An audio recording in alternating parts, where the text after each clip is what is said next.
Welcome to Chasing Power. I'm your host, Charles Denyer, and tonight, the explosive behind-the-scenes story of Donald Trump's rise to the presidency, how a political outsider dismantled the system, defied every expectation, and unleashed a political earthquake that would forever change America. They're bringing drugs, they're bringing crime, they're rapists. I have never seen a human being eat in such a disgusting fashion. You know, Lion Ted Cruz came today. He couldn't draw 100 people. Crooked Hillary Clinton. And believe me, folks, she is crooked. But this is a man who has called women pigs, slobs, and dogs. It's just awfully good that someone with the temperament of Donald Trump is not in charge of the law in our country. Because you'd be in jail. Welcome to Chasing Power, the path to Pennsylvania Avenue, a Charles Denyer Productions podcast. Ask not what your country can do for you. Ask what you can do for your country. Mr. Gorbachev, tear down this wall. And the people who knock these buildings down will hear all of us soon. The audacity of hope. America, you've vindicated that hope. And we will make America great again. No one is happier, no one is prouder to put this birth certificate matter to rest than the Donald. And that's because he can finally get back to focusing on the issues that matter. Like, did we fake the moon landing? That was President Barack Obama in 2011, roasting Donald Trump at the White House Correspondents' Dinner in front of Washington's elite and a national TV audience.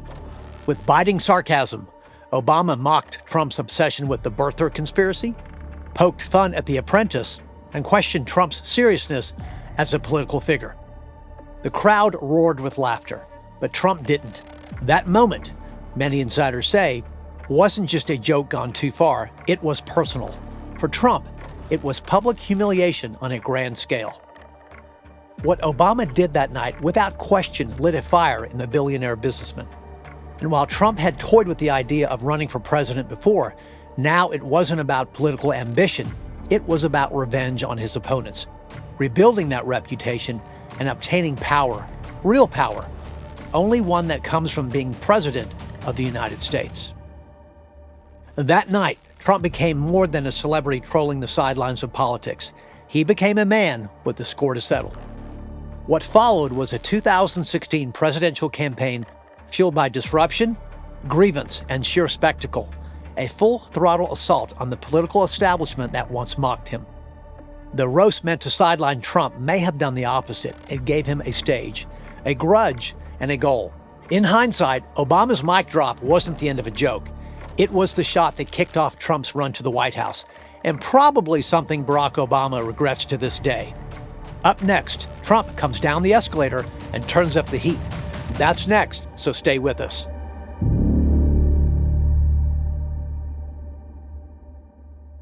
It all started with the ride down a golden escalator on June 16, 2015, as Donald J. Trump descended from the atrium of Trump Tower like a man arriving from another dimension. The music was theatrical, and the crowd, it was carefully arranged. And then he spoke. From the very first words of that now infamous speech, The U.S. has become a dumping ground for everybody else's problems.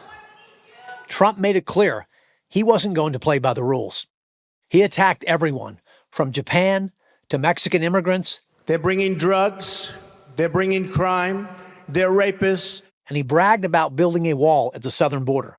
And then he ended with the words that would echo across the nation, a signature campaign phrase that would take root and lay the groundwork for all that his campaign was about.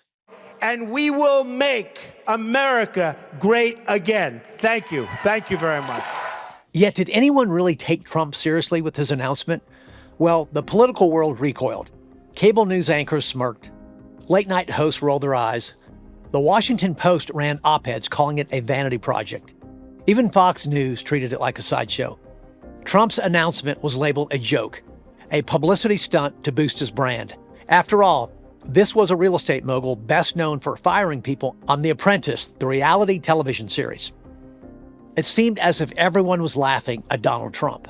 But out there, far from the newsrooms, studios, and cocktail circuits, millions of Americans, hardworking, blue-collared, Rust Belt swing state voters, and in many other pockets of the nation, they weren't laughing, they were listening. And for some of them, hearing Donald Trump that day felt like someone had finally thrown a brick through the window of politics as usual.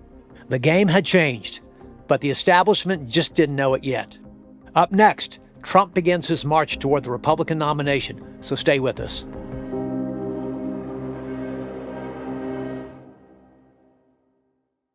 By the time Donald Trump stepped onto the Republican stage at the Reagan Library in late 2015, the laughter had stopped, and something colder had taken place as the other candidates quickly realized that Trump didn't come to compete. He came to dismantle and ultimately destroy and then humiliate every one of his rivals. One by one, the most seasoned names in the Republican Party were turned into political roadkill, flattened into nicknames, devoured by sound bites, and attacked with endless insults. One of Trump's top targets, Jeb Bush, the presumptive nominee. He had the name, both his father and brother were president, he had the money, the endorsements, and he had the playbook. But he never had a chance. From the moment Trump set foot on the debate stage, he locked into Bush like a predator sensing blood in the water. He didn't attack Jeb's policies, he attacked his presence. He attacked his brother, former President George W. Bush. I want to tell you, they lied. Okay. They said there were weapons of mass destruction. There were none, and they knew there were none. He called Jeb pathetic, a stiff, a loser, an embarrassment to the family name, and much more. He also gave him a name that stuck, low energy. Highly low on energy. He really is. He's low. He's low. He's low on energy. It was a phrase so simple, so dismissive, it rewrote Jeb Bush's entire identity in real time. And no matter what Jeb did, no matter how many times he tried to push back, raise his voice, or assert himself, it only reinforced the insult. He wasn't just called low energy, he became low energy. In a race defined by spectacle and dominance, Bush looked like a man from a different era. Measured, polite, predictable, all the attributes that Trump weaponized against him, day after day, rally after rally. He's always looking for mommy and daddy to bail him out, Trump said at one event. But they can't help him this time. It wasn't just political, it was psychological warfare, and it worked. By the time Jeb exited the race in February 2016, so tonight I am suspending my campaign. He has spent over $150 million, more than any other Republican candidate, and had nothing to show for it but a broken campaign and a broken image. The Bush dynasty was supposed to define Republican politics for a generation. Trump ended it with 2 words: low energy. Then there was Marco Rubio, the golden boy of the establishment, young, charismatic, fluent in conservative talking points, but Trump turned him into Little Marco. Little Marco, Little Marco. A boyish figure standing beneath the lights of a stage he never truly owned. It wasn't just the nickname, it was the way Trump baited him into a public meltdown. After weeks of Trump taunts, Rubio tried to fight back. He mocked Trump's spray tan, joked about his small hands, tried for a moment to fight fire with fire. But Trump torched him. You know that in Florida, they hate little Marco Rubio so much. It's true. And the name Little Marco, it stuck. Trump also turned his attacks on another political target, Texas Senator Ted Cruz. You know, Lion Ted Cruz came today. He couldn't draw 100 people. Branding him Lion Ted and never letting go. He painted Cruz as sneaky, deceptive, the kind of guy who'd sell out his own mother for a vote. He dragged Cruz's wife into the mud, tweeting an unflattering photo of her next to his wife and former supermodel Melania Trump. He even floated conspiracy theories about Cruz's father being linked to JFK's assassination. This morning, Donald Trump went on national television and attacked my father. Donald Trump alleges that my dad was involved in assassinating JFK. The attacks weren't just political, they were personal, and they worked. As Trump gained momentum, Cruz faded into the shadow of his own reputation, becoming, much like Jeb and Rubio, political roadkill as Trump marched towards the nomination. And there were others also. Ben Carson, By the way, Carson is super low. I don't understand the whole deal. I don't know what's going on. Rand Paul, Carly Fiorina, and they each received the Trump treatment and they never recovered. Trump also turned his verbal assaults onto the 2012 GOP presidential candidate, Mitt Romney. That stiff Mitt Romney, a total stiff. He was begging for my endorsement. I could have said, Mitt, drop to your knees. He would have dropped to his knees. Roasting him in every opportunity he could. In a race defined by rage, humiliation, and spectacle, Trump clearly understood what none of his rivals ever could. The debates weren't debates. They were primetime theater. And he, Donald Trump, was the star, not them. He didn't need policy points or rehearsed zingers. He needed chaos, and he delivered it night after night. He mocked a reporter with a disability, flailing his arms on stage as cameras rolled. He dismissed John McCain's war record with the sneer, "I like people who weren't captured." He launched midnight tweet storms like missiles, insults, conspiracies, threats, all fueled by vengeance and unfiltered ID. Each time he crossed a line, it didn't cost him. The line simply vanished. He wasn't breaking the rules. Rather, he was proving they never mattered. And why? Because millions of voters were fed up with politics as usual. By the spring of 2016, the Republican field was a scorched battlefield. 16 candidates, governors, senators, rising stars, all reduced to punchlines and political roadkill. Donald Trump hadn't just won. He had completely destroyed the GOP field like nothing ever seen before in the modern American political spectrum. And he stood alone, unchallenged, unapologetic, as a presumptive nominee we now have 4 polls of the showing Republican Hillary Party Clinton for with a commanding 2016, 10-point or more lead a over reality Donald Trump. TV star with no political experience, no filter, and no fear of the fallout. And then he turned to face the one opponent who defined the political class he had just burned to the ground, Hillary Clinton. Don't go anywhere, we're just getting started.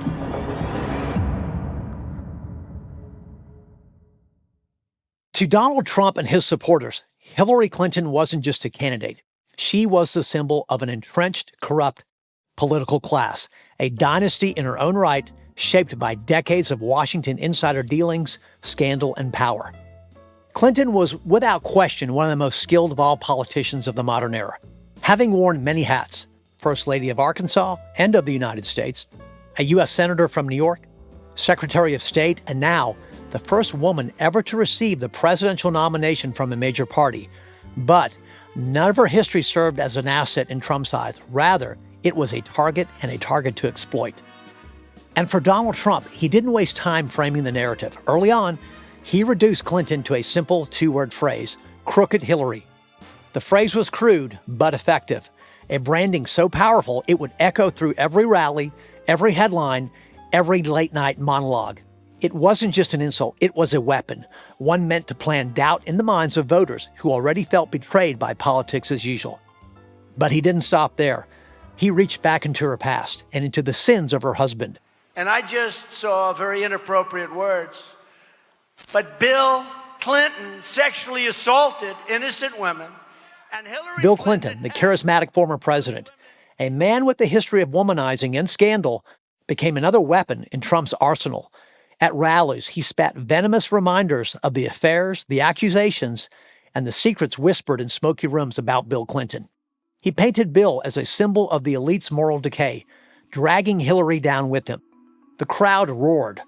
Her husband's a monster, Trump declared, and she covered it up. How can she run the country when she can't even handle her own mess? Every controversy, every whisper of scandal was amplified and twisted to fit the narrative. Her use of a private email server as Secretary of State became not a minor lapse, but a symbol of deep-seated dishonesty and disregard for the law. The FBI investigations, the endless media coverage, the conspiracy theories, all of it fed the machine Trump was building. His rallies became battlegrounds of rage and spectacle. The crowd's chants of "lock her up" began as a taunt, but quickly transformed into a rallying cry, a hard-hitting expression of anger toward a system they believed was broken and stacked against them. Clinton, for her part, ran a campaign rooted in experience and tradition. She leaned into her policy plans and historical significance, hoping to appeal to voters through competence and continuity. But the campaign struggled to match the raw energy and chaos that Trump unleashed every time he stepped up to the microphone. And she put her foot in her mouth more than once, most notably with this memorable line she'd like to forget. You know, to just be grossly generalistic, you could put half of Trump supporters into what I call the basket of deplorables.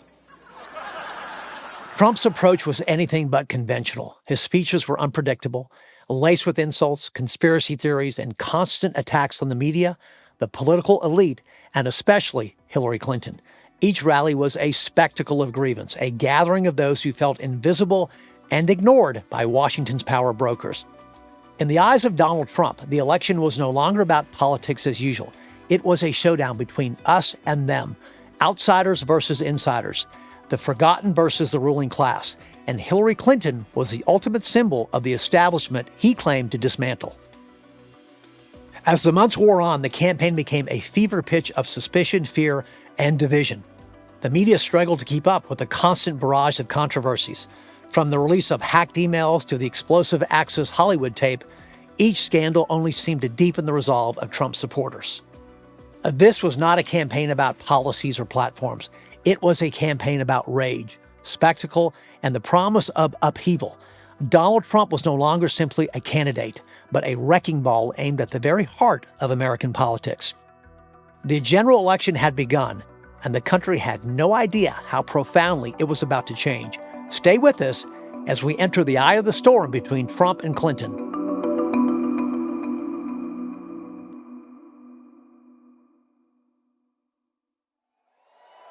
By the second presidential debate of 2016, it seemed Donald Trump's campaign was unraveling, especially after the Washington Post unleashed a devastating blow, a hot mic recording where Trump bragged in obscene detail about grabbing women without consent.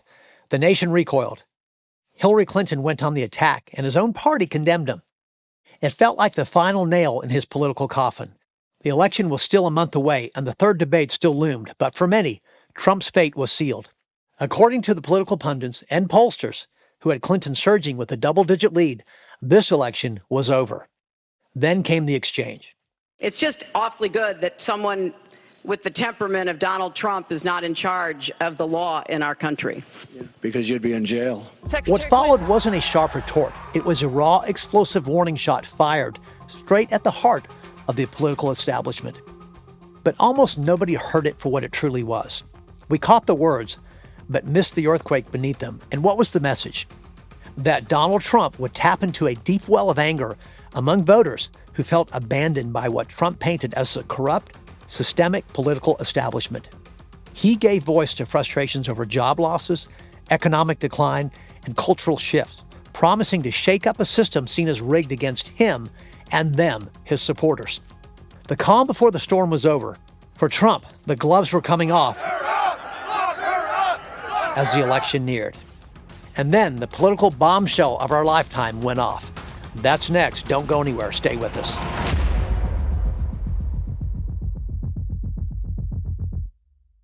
Election night 2016 began with early returns painting a picture most had expected. The solid Democratic states saturated in blue, the Republican states firmly red. Analysts spoke confidently of a Clinton victory, her path seemingly secure behind a fortress of Rust Belt states that had long stood blue in presidential elections. But beneath the surface, something very extraordinary was stirring. In Florida, the margins were razor thin. In North Carolina, Trump was running stronger than expected. But it was the Rust Belt that began to bend the arc of history. Ohio turned red early, a warning shot across the bow. And then Michigan, a blue stronghold since 1992, began slipping. Rural counties, once overlooked, were turning out in force for Trump. The industrial backbone of America, hollowed out and ignored, was roaring back to life at the ballot box. Then came Pennsylvania, blue-collar towns, steel cities, coal country, places that had voted Democrat for generations, began turning in Trump's favor. One by one, counties began turning red. And in Wisconsin, the unimaginable was happening. It was turning red. By the early hours of Wednesday morning, the unthinkable became reality. Hillary Clinton was going to lose. And Trump, he was headed to the White House. I've just received a call from Secretary Clinton As America's 45th president. Clinton picked up the phone and made the call to concede to Donald Trump, all to the man she once vowed she could never lose to. In public, she conceded on Wednesday morning. Last night, I congratulated Donald Trump and offered to work with him on behalf of our country. In private, disbelief echoed through her inner circle. Donald Trump, mocked, dismissed, scorned, had completely shattered the blue wall, demolished the establishment, and rewrote the rules of American politics. For the 2016 presidential election, it was the blue-collar, white voters of the Rust Belt who handled Donald Trump the election. These were Americans who felt abandoned by both parties. Once loyal Democrats, they watched as factories closed, jobs vanished, and promises of progress left their towns in ruins. They had voted for Obama, many of them twice, but by 2016, their faith in the political system had completely evaporated. To be clear, Trump's message struck a chord. He would bring back jobs, dismantle the establishment, and restore America's power. He didn't speak the polished language of politicians. He spoke directly to their anger and their sense of betrayal. For these voters, it wasn't just a victory, it was a reckoning. But behind the headlines and controversy, Trump had also quietly deployed a strategic move that would pay off in a big way, selecting Indiana Governor Mike Pence as his running mate. And that's to bring a lifetime of experience, a lifetime growing up. Pence, a lifelong Christian, staunch conservative, and former member of the U.S. House of Representatives, offered something Trump didn't: political steadiness, religious credibility, and ideological reassurance.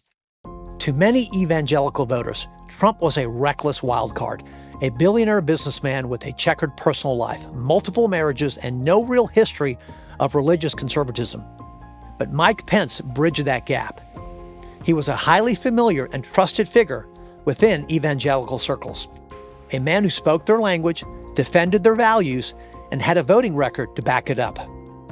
His presence on the ticket, without question, helped solidify support among white evangelical Christians, those who would go on to vote for Trump-Pence by overwhelming margins in 2016. And something else also, Pence greatly outperformed his vice presidential rival Tim Kaine in their one and only debate.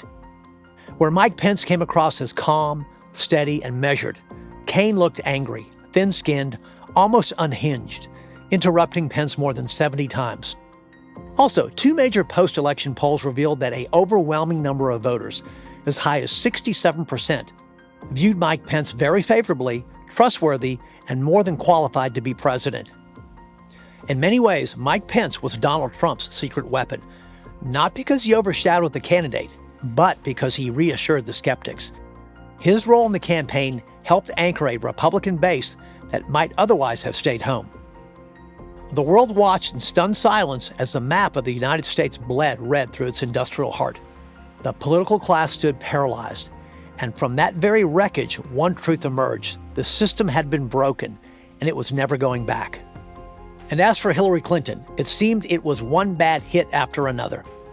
The WikiLeaks DNC email leak cast a long shadow over the Democratic primary, exposing internal communications that showed clear favoritism toward Clinton over Bernie Sanders, deeply damaging the perception of fairness and alienating many progressive voters. But the most devastating blow came just days before the election, when FBI Director James Comey announced the reopening of the Bureau's investigation into Hillary Clinton's private email server. Dropped into the news cycle only 11 days before the election, it reignited public doubts about her honesty, dominated headlines, and gave Donald Trump the late-game boost he needed. It was a perfect political storm, one that changed the momentum at the worst possible time for Hillary Clinton. And the 2016 presidential election didn't just shock the world. It shattered the credibility of the political establishment, the media, and the pollsters who confidently told us Hillary Clinton had it in the bag. Leading up to Election Day, Clinton was the so-called sure thing. The polls had her ahead nationally and in key battleground states. Forecasting models from major media and polling outlets gave her a greater than 90% chance of victory. But as the night unfolded, that certainty collapsed like a house of cards. The polls weren't just wrong. They were built on bad assumptions and blind faith in outdated models. So what went wrong? Well, overestimated Democratic turnout, underestimated rural white voters, Or perhaps a media and political class so insulated in coastal echo chambers, so convinced of their own narratives that they completely missed the ground level reality. The so-called experts were talking to each other, not to the voters who ultimately decided the election. So what's the real takeaway? Well, that polls aren't predictions, and consensus among elites is completely meaningless if it's disconnected from the electorate's mood, frustrations, and turnout. In the end, Donald Trump didn't just win the 2016 presidential election. He completely blew up something beneath the foundations of American democracy, and for 4 years, the country lived inside that blast radius. And then in 2020, the country, bruised, exhausted, voted him out. But Trump didn't leave. He claimed the election was stolen, telling his followers the system had been rigged and they had been betrayed. He wasn't just fighting political defeat, he was calling for revenge. And they answered on January 6, 2021, as an angry mob stormed the Capitol under red hats and waving flags, convinced they were saving their country. The world watched in horror. Trump was banned. President Donald J. Trump has been impeached by the House of Representatives. Impeached, disgraced. It looked like the end. But this wasn't about a man. This was about a force. And forces don't disappear, they regroup. This isn't where the story ends. Actually, it's where it begins. Up next, Episode 2, Trumpquake 2.0, Trump's Fall, Fury, and Return to Power. Thanks for listening to Chasing Power, the path to Pennsylvania Avenue. I'm your host, Charles Denyer.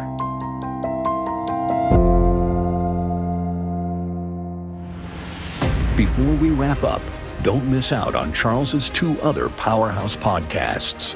Want weekly intel on the national security threats most never see? Threat Level Red delivers hard-hitting updates on rogue nations, global conflicts, cyber warfare, and more, all revealed with unflinching clarity. And for leaders navigating today's digital world, The Brief with Charles Denyer is your trusted guide to cybersecurity, compliance, risk, and AI. Subscribe now on Apple Podcasts, Spotify, and YouTube. Chasing Power, The Path to Pennsylvania Avenue is a Charles Denyer Productions podcast. All opinions expressed are those of the host and do not reflect the official positions of any political organization, government agency, or private institution. This podcast is for news reporting, commentary, and criticism. We use excerpts, clips, and quotations from political events and other copyrighted works under the Fair Use Doctrine. All rights in those works remain with their respective owners. The views expressed are our own and do not represent any other entity.